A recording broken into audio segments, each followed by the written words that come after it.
Hi, Gary Kinghorn, your El Dorado Hills insider.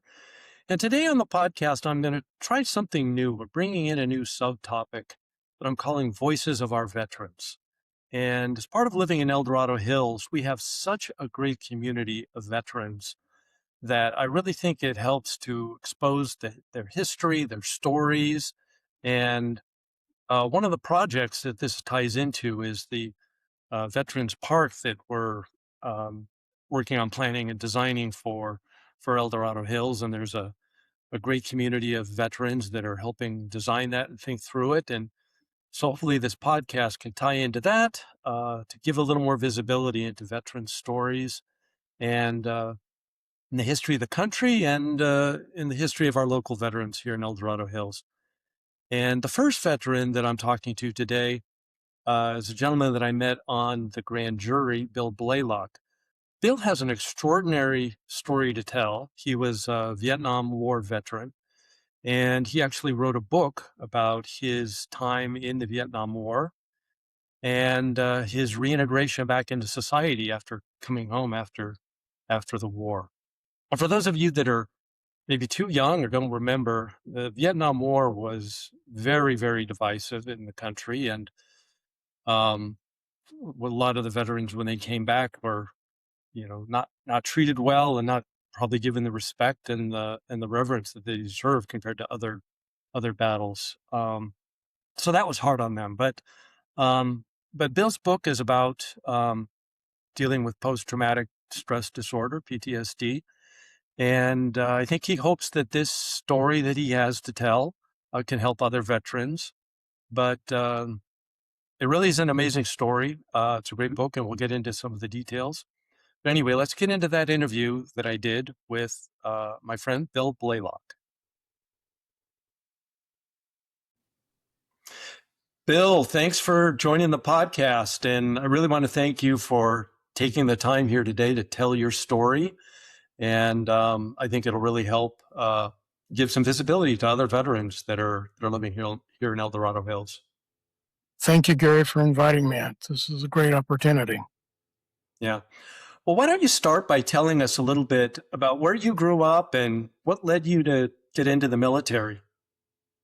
Well, I grew up in Southern California. I had a pretty good childhood. Good parents. I'm an only child. Um, uh, had a great childhood. I can't complain about it. My parents were good. Um, um, Went to the beach and had friends. It was a good time. My father served in the Second World War. He was a Army Air Corps medic, and so I respected the military and grew up knowing that.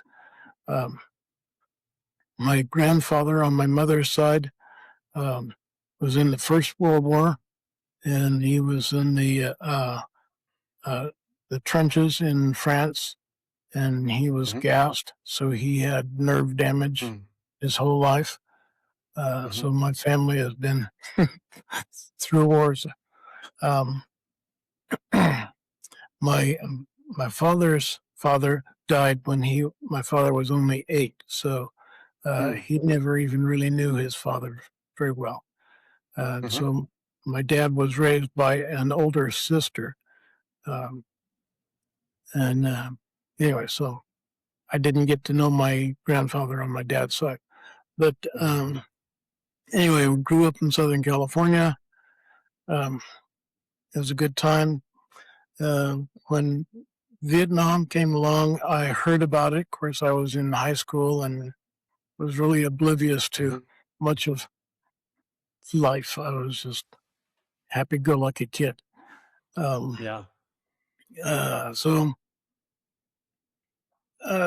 we were, so finally got a draft notice. And, well, actually, back then they were drafting, and everybody got a number at the beginning of the year. And my number was like 145. So I knew I would get Mhm. called somewhere Mhm. around probably June or July. Mhm. Um, and so I wrote the draft board, and because I was going to junior college at the time and Mhm. taking aeronautics. Um, so I wrote the draft board and asked if I could volunteer for the draft. And so I figured, well, 2 years is better than 4 years because I would still be going in as a draftee rather than signing up for 4-year enlistment.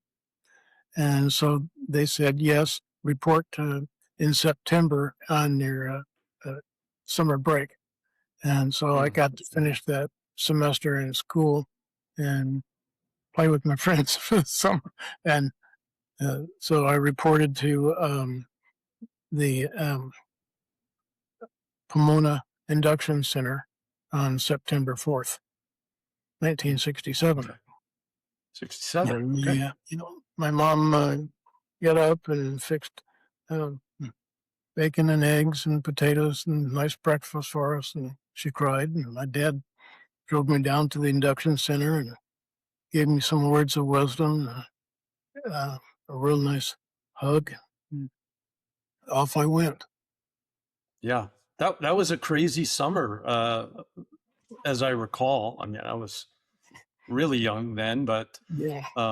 yeah, they started having the riots and the war protests, and Yes. yeah, a lot going on. I don't think that was the election year, right, Brother Dashi? But Yeah. and was Bobby Kennedy killed in 67?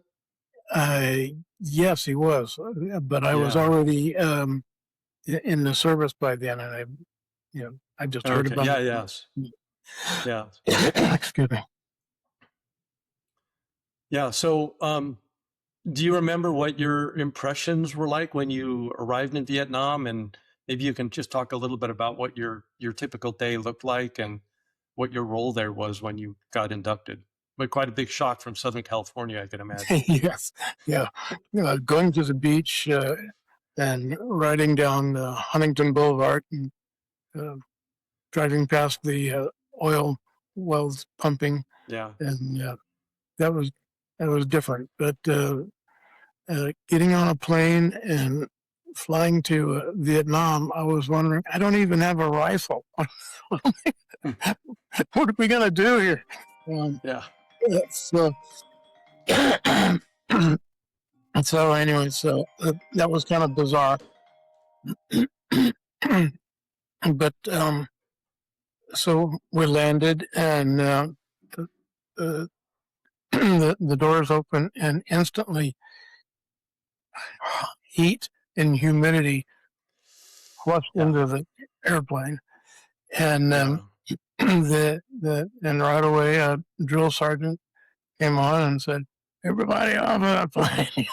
So we finally went down the stairs and walked about a quarter mile across the ramp and go over to that hangar over there and check in. So we had to give our name and rank and serial number and all that, and checked in.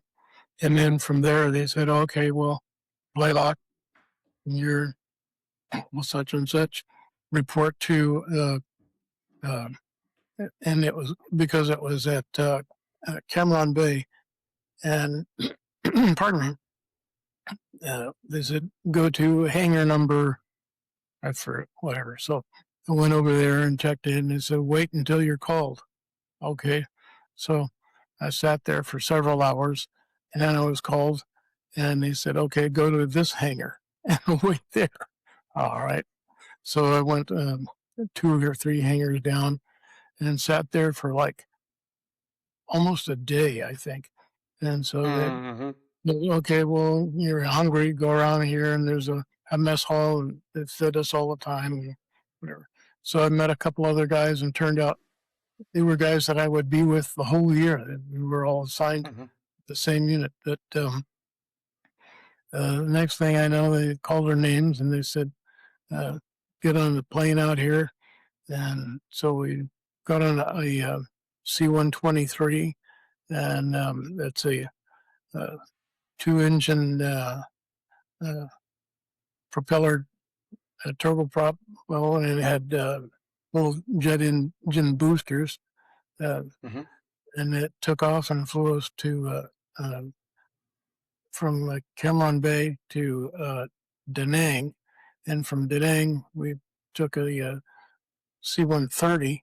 Pardon me, it was a C-130 from Cameron Bay to Da Nang, and then the C-123 from Da Nang to Dong Ha, and Hmm. that was an even smaller air base where they landed on um, what's called LST. It's temporary landing strip. It's just Hmm. steel plates that they're laid out, and anyway, so um, and that was an interesting landing because we came in and we're flying low, uh, across the tops of a jungle, look out and see the treetops, and then all of a sudden they came in and they started spiraling really quick, and came in quick onto the ground and slammed on the brakes, and everybody out. They started lowered the ramp, and they started throwing our duffel bags out. And I said, "Get out! Get out! Get out! We're taking fire!" What? So, okay, we all ran out the back, and they said, "Find a ditch on the side," and so we did. And the plane kept running. The plane was rolling down the taxiway, Wow. and they took off. So anyway, so that started Welcome to Vietnam. um, Yeah, that's pretty shocking. Wow. So what was your role there? What was your unit in charge of, and how'd you well, spend your I year with was these in guys? artillery. Hmm. So I had been trained on howitzers, 105 and 155 howitzers. Yeah. And so when I got to Vietnam, and they said, well, excuse me, I checked in and they said, well, do you want to be infantry or do you want to be artillery? I said, well, I'll stick with artillery. And they said, okay, well, you're attached to the 3rd Marine Division, because I was in the Army. And they said, you're attached to the 3rd Marine Division, and you're going to be on a tracked vehicle. Hmm. I was okay. So go over here and sit down, and you'll meet your squad leader. So and me and these other 2 guys, we did, and this guy came in. Uh, Great young man. I walked in, and he had his soft, soft uh, hat on his head, and he stuck it in his pocket. And uh, we became great friends. Uh, Hmm. anyway, anyways, named Russia Holly. Is an odd first name, but Russia A. Holly. Uh, and I never got to. Uh, I tried to make contact with him later on, but I never did get contact. So in the book that I wrote, I didn't get approval to use his name, so I used a fictitious name in the book. Mm. But Okay. but I'll tell you now. So that's his name. Um, but yeah, we had a good relationship while in Vietnam. Awesome. Anyway, so this was a tracked vehicle, and it had 2 40-millimeter Bofors guns on it, and it fired 240 rounds a minute.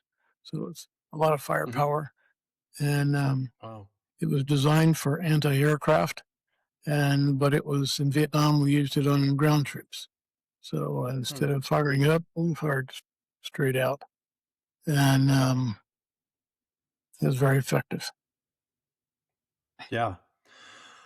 Um, so was there a moment or an event or anything that when you realized that this Vietnam experience was going to change you?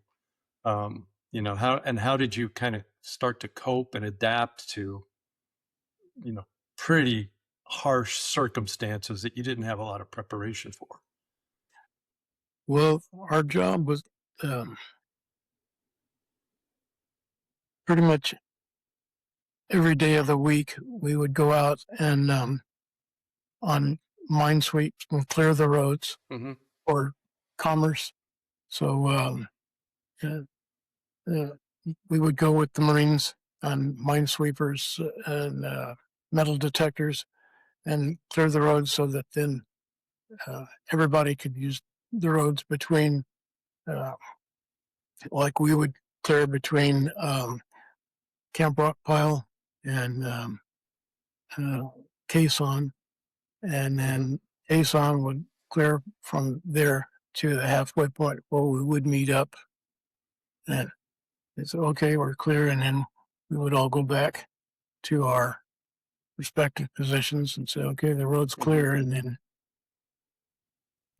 so anyway, and that was a daily thing. So at 6 a.m. we would meet down at the base camp, form up, and go out. So that was daily, and so it was usually fairly peaceful, but occasionally we would take sniper fire, and we would have to fire back because our job was to be protection for the guys clearing the road with their little Mm. headsets and trying to listen for implanted uh, um, in bomb devices and IEDs on the road.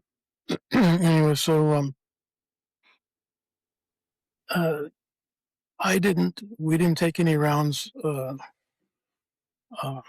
personally on our unit, but of course some people did, and um, so it didn't affect me personally there for a while, but then Mm-hmm. because our equipment moved pretty quick, and we were on call. So when there was a firefight, we were dispatched and would take Mm-hmm. off and drive to the firefight and get involved. And within probably 3 weeks, I had been in 2 or 3 actual firefights where we had been dispatched, and then realized this is real. But back in about I got there in March 7th of Mm-hmm. '69, and um, by May, in fact May 4th, we were in a firefight, and I actually heard a round go by my left ear, and I said, okay, this is real.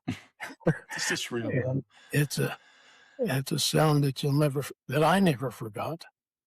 Um, and fortunately, of course, it didn't hit me, and it didn't hit Yeah. the dentist that was standing behind me. But that's when I knew that they're trying to kill me. Of course, trying to do the same thing to them. But Yeah. um, anyway, so it was real. But as far as trying to understand how it affected me, Mm-hmm. I don't think I realized that it was happening. It's just what we did every day. Mm-hmm. And we would, at the end of the day, we would go back to our little bunker because we had a bunker up on top of a hill. Mm-hmm. And it was called an OP, observation point. When it was outside of the base camp where we could see down and offer protective fire for the base camp. Um, so we would go back to that and play cards and drink a beer if we had it, or warm Coke, uh, and just write letters home and waste time. um, spent a lot of time sharpening a knife. this is this Yeah. uh, Incredible. was yeah. I know you mentioned in your book, the relationships you formed there with your squad mates. were really valuable to you after you got out of the service. You spent a lot of time, maybe trying to reconnect with them. You want to talk about what those friendships meant at the time, and how that served to support you before or during and after the war? Right. Um, that's really important. Um, and Leonard was a really good friend, and we finally got to meet up many years later. Lives in Michigan, and I finally made contact with him thanks to the internet. um, but um, it's one of those things when you're leaving country, you say, "Hey, that's great. I'm going to call you," or write, and then you never do. Hmm. Um, but You probably want to forget things maybe a little bit yes, quicker. but it still holds a special place in your heart. Um, and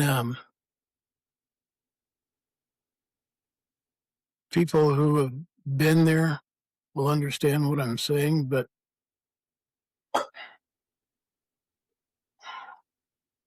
yeah, those are just really hard to talk about. But Yeah. they're special guys. But uh, Russia and Leonard and Dennis, who's no longer with us, he got killed after he came home. But um, anyway, I send letters and Christmas cards to his sister and communicate with her. She's a really sweet lady. And so anyway, Yeah. Um, so once you served 2 years there, is that right? I know just one. It's from Oh, just one. yes, mhm, And that was part of your kind of draft commitment and your yes, volunteering to go early if you right. will. Okay. So what was kind of your experience getting out and coming back? I remember um you talked in the book about um connecting with your family and some of the family events you had right after coming back, and maybe take Right. us a little bit through what that was like for you. Okay. Well, so many guys talk about when they came home, being getting spit on or having problems. I was fortunate. Yeah. I didn't experience any of that. They told us to be prepared for it, Mm, but I didn't see any of it. When I flew back from Vietnam into Fort Lewis, Washington, they measured us, walked through a line. They took our measurements and tailored brand new uniforms for us. Well, they prepared steak and potato meals for us, and um, so when we finished our dinner, they had a brand new tailored uniform all made for mm, us. And then they said, nice. okay, you can either wear your uniform or you can go over there and select clothes from a pile of discarded clothes to wear because some people are not experiencing good things at the Hmm. airport or bus station or wherever. So um, Incredible. I wore my uniform and I didn't have a problem. So I guess I was fortunate. Um, but I was married when I went to Vietnam. Um, so my wife didn't know that I was coming home that day. She knew it was soon, but um, so I guess I caught a bus from the airport and then a cab or something. And I just showed up at the door of the apartment and knocked. And I heard the vacuum running and the curtain pulled back and she just screamed. And so that was a fun uh, reunion. Um, Yeah. uh, anyway, so then uh, that that evening we went over to my parents' house, and My mom and dad were just so gracious. Um, but when we got there, uh, my mom handed me a letter that had come from one of the Marines that had been on the hill uh, Hmm. with me. And he was in the hospital when he wrote the letter. And their whole squad had been killed except for three guys. And um, and of course,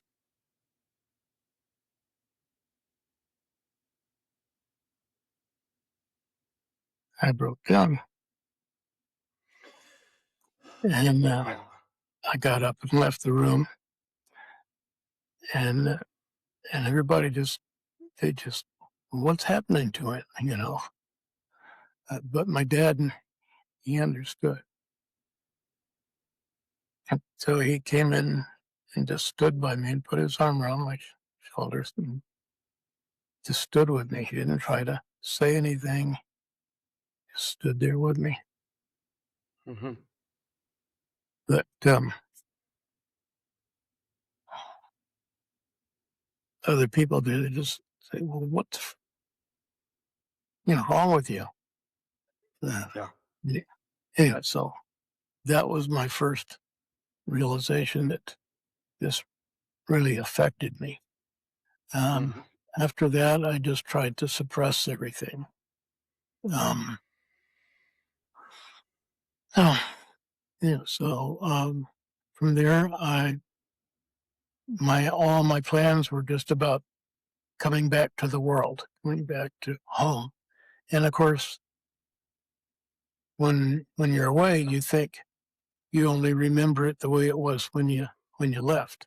And for everybody else, life has changed and moved on. So it's moved on without you. Everybody has migrated, and uh, so we have to accept those changes. And anyway, so I wanted to go back to school and continue flight training and do what I could, but that really wasn't practical anymore.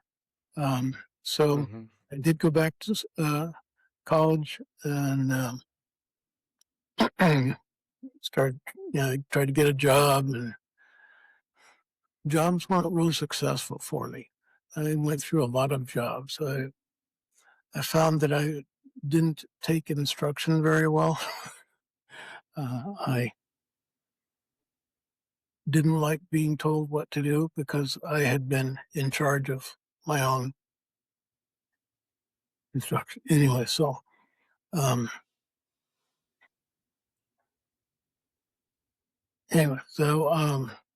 I got through that next semester of school, and but I went through a lot of jobs, and um, our marriage fell apart, and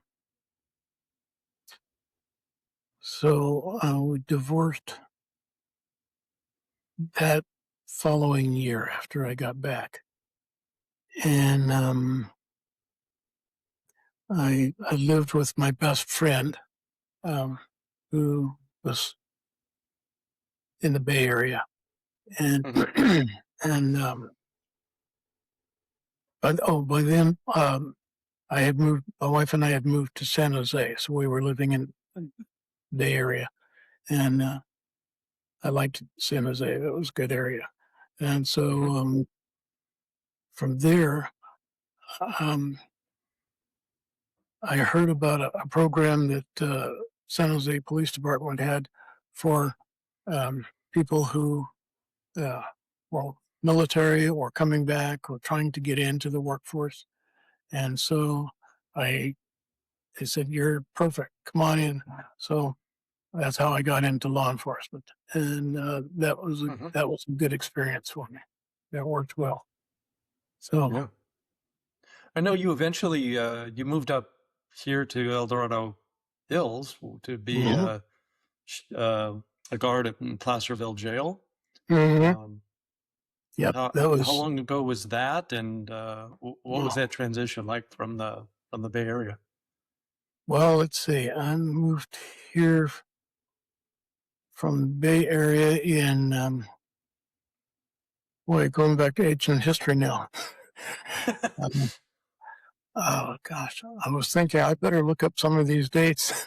Then I didn't. R- Um, Goodness, it was probably about 19. With what here? 90. It would have been 19 about 85, I think, when we came up here, Wow. and maybe even no, it was 82 when I came signed on with the sheriff's office. So Mm, yeah, okay. yeah, Yeah. So you've been here a yeah. long Been here, while. yeah. I'm a real original sounder. Yeah, yeah, yeah. Been in El Dorado County for a long time now. Yeah. So in your book, you talk about invisible PTSD, stealth attack on a Vietnam veteran. What what do you mean by stealth attack, and how did you realize that that was kind of your core diagnosis? And when did it stop? When did the recovery maybe start happening? Well, um, that was kind of funny how that happened. Um, Mm-hmm. Betty had been invited to a family uh, party. I think it was like a birthday or wedding anniversary party in San Jose. This is your second wife, right? Your current Yes. wife. Yeah. And so we went over there, and it was one of her uh, high school friends was married to a guy that had been in both a Marine and an Army and had been in the reserves for a long time. Mm-hmm. And I respected him. And so uh, he and I were just kind of hanging out. And I always stood with my back to the wall, and I always knew my exits, and just aware of my surroundings at all times. Yeah.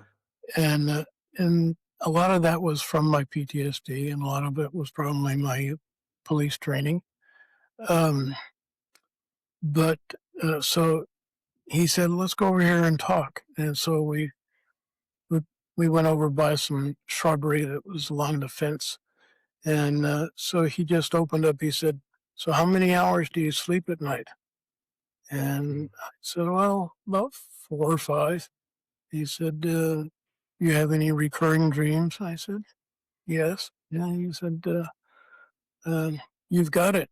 And I said, "Got what?" He said, "PTSD." I said, "You're full of shit." So he said, "No, really." And so we talked a little more, and he convinced me that I needed to go to the VA and get some help, and at least talk to them, Mm-hmm. to a counselor. Mm-hmm. And so he said that he wasn't going to let go until I promised to go to talk to a counselor. So Wow. I said, "All right." And so then he called the next week and said, "Did you call and make an appointment?" "Yeah." "No, not yet." I said, "We'll do it." And Mm-hmm. so then he called the next week. He said, "Did you call it?" Okay, so he wasn't going to let go. So then I called. There's a call. There's a vet center, and they do that type of thing. So, uh, and I had to go to Sacramento to the vet center, and Mm-hmm. I met with a counselor there and talked, had one-on-one counseling for about, I guess, 6 or 8 sessions. And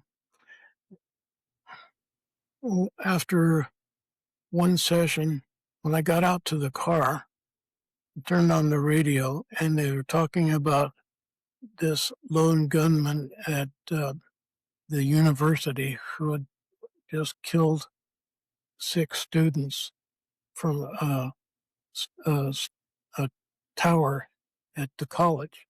I think it was Penn State or uh, anyway. And I just broke down, sat there in my car and cried. Hmm. So I said, "Okay, I've got a real problem," and just couldn't cope with that anymore. So I went back inside and I said, "I'm ready. I need to get help." And she said, "Okay, good." And so then referred me to a VA psychiatrist doctor. And then I started going to the psychiatrist and getting help. And that was one-on-one counselor with a psychiatrist and went through a real program. Yeah. I think I remember from the book, for people that just can't relate to what you might have been going through, I think you said you had an episode when you were on vacation and you were disembarking the plane or something. That really struck me as a wow. I didn't know. I just didn't know. Yes. Um, we had gone to Mexico with the family, Hmm. and we stood up to get off the plane. And when they opened the door to the plane, it was just like the day they opened the doors in Vietnam. The humidity and the heat hit me, and I just froze. And I was there on the tarmac in Vietnam, and I was grabbed. I just couldn't move. And Betty said, "Come on." And I said, "What?" I wasn't in that moment. I was 30 years that, and so yes, flashbacks take you to places that you don't Yeah. want to go. But Yeah. yes, it froze me in that spot. And, I felt the the anxiety and the tension in my body. Just was not gonna go there anymore. Yeah. And it's got to be so hard when your family and friends really don't have any idea what you're thinking or where the source of the anxiety is. And they think, it must be easy to put behind you. Let's just get Right, on with things like most of the country wanted to do at that point. So, right. Uh, well, even my wife, I spent a year writing my book, and I would mhm. just go in the office and I would be writing, and she figured that I was just playing on the computer and was just upset that I spent so much time in the office. And so um, one night, um, I was looking on Google Earth at Vietnam when I had looked up and found the position that our OP was, the spot where we looked down on our tank was, that we could look down on Mhm. the base camp. And I found that, and it just all, just like that, on that airplane experience, it just all came back. The whole year just flooded back to my memory. Mhm. I and just again broke down and sat there and cried for a little while. And Betty Mhm. was sitting in here in the living room watching television. And finally, I got up and I walked in. I said, "I need you to see something." And so she looked at me like, "What's going on?" And so she got up and she came in. I said, I pointed to the monitor. I said, "That's where I was in Vietnam." And of course, it's just a picture of a jungle. And, but then she started to realize how impactful that was on me. And then a few months later, um,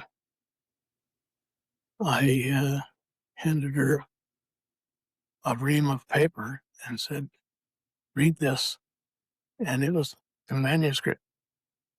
She had no idea Mhm. Mhm. until she read it. I'd never told anybody. So then she knew my story.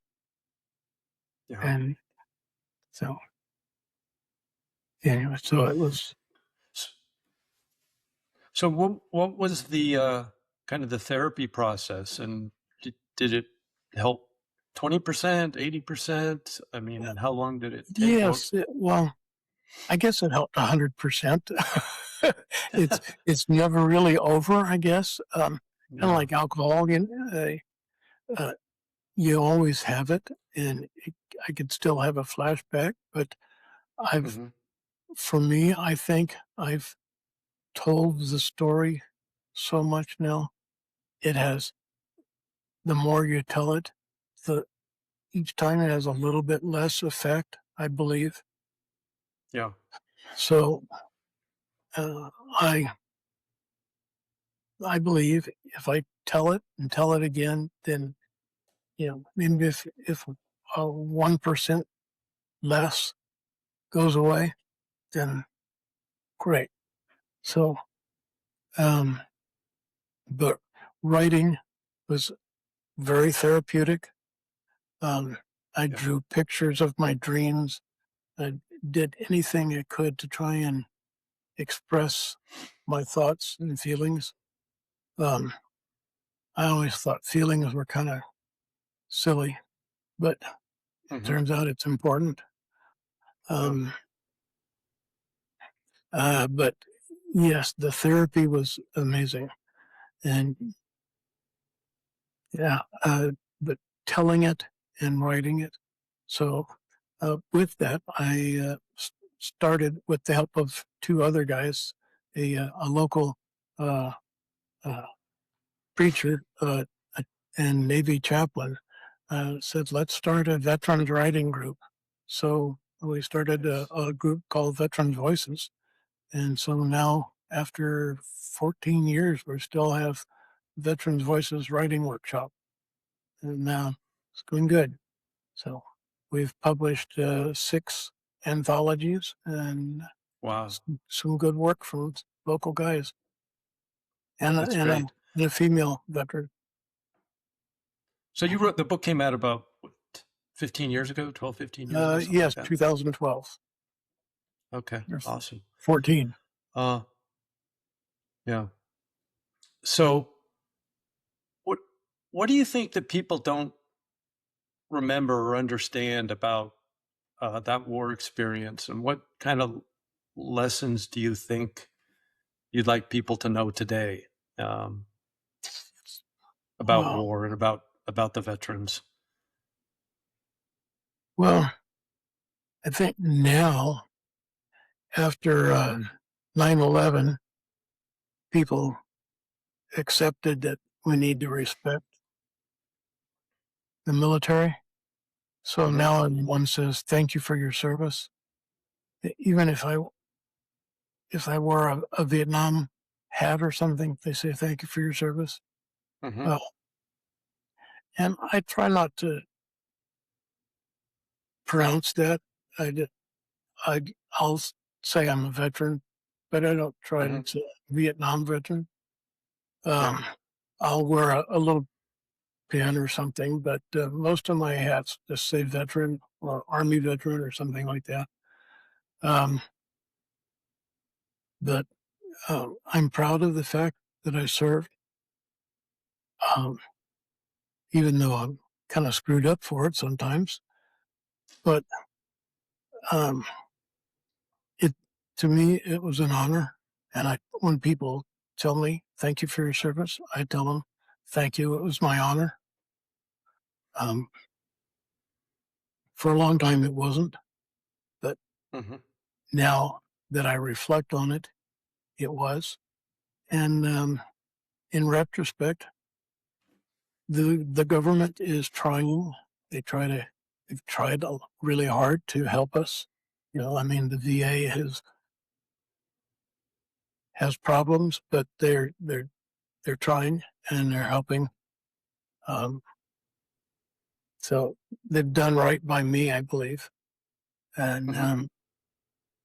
but yeah, the therapy and people have been good. So I think people are coming around and understanding. So as far as my war, I can't say what people should know. It's up to them Yeah. to decide. I got the sense that you wrote the book to as a really sincere attempt to help other people through what you went through. Do you think that's been the case? And maybe That's talk my about hope. other people you've been able to help, maybe that you've got personal feedback from. Right. Yeah, that's the only reason that I wanted. I needed to tell my story in Hmm. hopes that somebody else would say, "Oh man, I need to go get help." Hmm. And you know, and you're not going to make any money selling a book. Not one person writing one book. Um, but if you can get through to a couple of people, and I've had several people now come back and say, "Hey, I read your book. Thank you. I'm going to go get help." Hmm. Man, and a fella, we both know a fella that did that. Said, I Hmm. decided to get help after reading your book. And two of them are getting help from the VA. One is getting private help, but that's big. And that makes me feel good that because of me, somebody is getting help. So Yeah. it, Oh, I did the that's job. great. Do you want to say anything else about what reconnecting with your squad mates there has meant as part of that recovery process? I know you had some great anecdotes about you know tracking down and visiting some of them. And do you still keep in touch with any? Yeah, Leonard and I uh, call each other a couple times a year, and then Christmas card letters and cards. But um, not a whole lot anymore. Uh, Boy, it'd be nice if Dennis was still around. I'd like to talk to him again, but and still haven't made contact with Russia.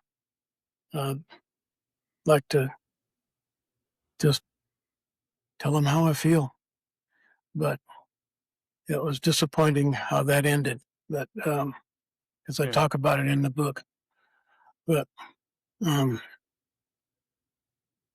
anyway, Yeah. such is life. Well, is there anything else that you think people should know about the process or about the recovery, or anything else you Well, want to I'd share like to about your say that story? if anything is bothering you, write it down. Just Mm-hmm. you don't have to share it with anyone, but if you write it down, keep a diary or don't keep a diary, but write it. It will Mm-hmm. relieve you. Just the Mm-hmm. process of scribbling it down on paper and burn it afterwards if you don't want to share it, if you're afraid of someone Yeah. seeing it. But write it and it will relieve you. So I think it's Yeah. very therapeutic. And I If think you that's can't probably talk good to for any somebody, trauma, right? yes, definitely. And we're all Yeah. subject, PTSD is not for just war.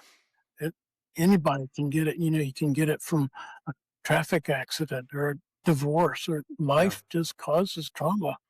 So, Yeah. yeah, anybody's welcome to have it. Yeah. Yeah. Um, all right. Can you share how people can get a hold of the book? I'll probably see if I can put links down in the show notes, stuff like Okay. that. But what would be the best way for people to follow up, or is there a website or anything that people can find out more information? Um, yes. Well, it's available at Amazon, of course. Um, Okay. I mean, bookstores should be able to order it for you if you want to, and it's just Invisible PTSD by William Blaylock. Okay. And if you look me up, I'll send you a copy. um, my website is William J. Blaylock at gmail.com. And That's an email address. Yeah. yeah, and it's the same website. And Okay. so, yeah, but Amazon has it.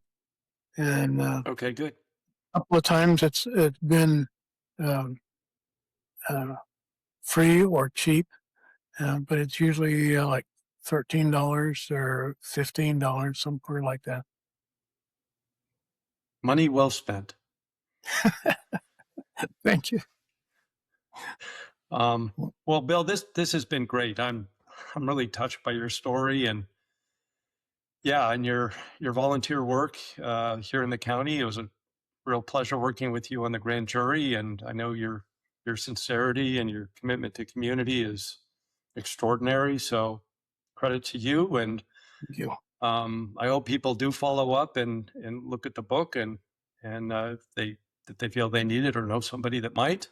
Yep. And this has been a real pleasure. So anything else, I'll leave the last And word to you. I'll put in a poke for. I also volunteer at the upper room, so if anybody needs some charitable work that they're looking to do, come on up to the upper room and give us a help. All right, sounds good. All right, Bill, thank you very much again, and enjoy the rest of your day. Thank you very much, Gary, for having me.